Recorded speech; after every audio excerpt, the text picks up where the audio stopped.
தெலுங்கு திரையுலக மெகா குடும்பத்தில் விரிசல் ஏற்பட்டுள்ளதாக கூறப்படும் நிலையில் அதன் பின்னணியை விவரிக்கிறது இந்த செய்தி தொகுப்பு.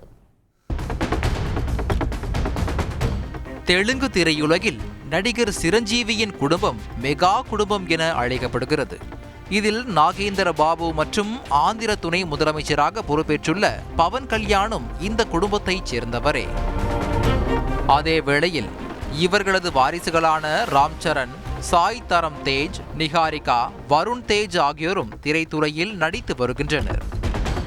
மேலும் சிரஞ்சீவியின் மைத்துனன் மகனான அல்லு அர்ஜுன் தெலுங்கு திரையுலகில் டாப் ஹீரோவாகவும் வலம் வருகிறார். அண்மையில் ஆந்திர அரசியலில் அதகலப்படுத்தி துணை முதலமைச்சரான பவன் கல்யாணின் வெற்றியை அவரது குடும்பமே கொண்டாடி கொண்டிருக்க, இந்த மெகா குடும்பத்தில் விரிசல் ஏற்பட்டுள்ளதாக தெலுங்கு சினிமா வட்டாரத்தில் பரபரப்பாக பேசப்படுகிறது. ஆம், சிரஞ்சீவியின் மைத்துனன் மகனான அல்லு அர்ஜுனுக்கும் சிரஞ்சீவி குடும்பத்தினருக்கும் அரசியல் ரீதியிலான பிரச்சனையால் மனக்கசப்பு ஏற்பட்டுள்ளதாம்.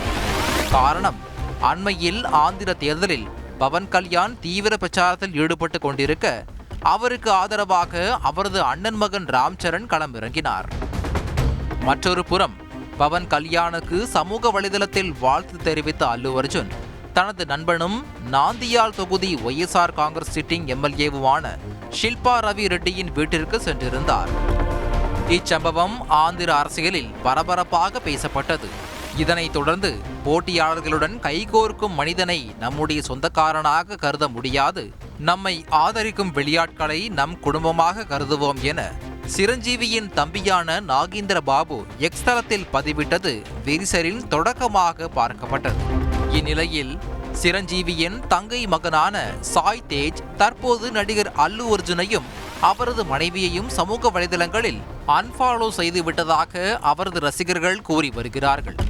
சிரஞ்சீவி குடும்பத்திற்கும் அல்லு அர்ஜுன் குடும்பத்திற்கும் இடையேயான மோதலாக இது பார்க்கப்படுகிறது.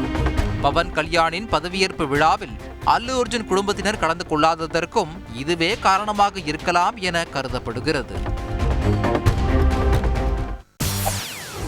செய்திகளை உடனுக்குடன் தெரிந்து கொள்ள உடனே சப்ஸ்கிரைப் பண்ணுங்க.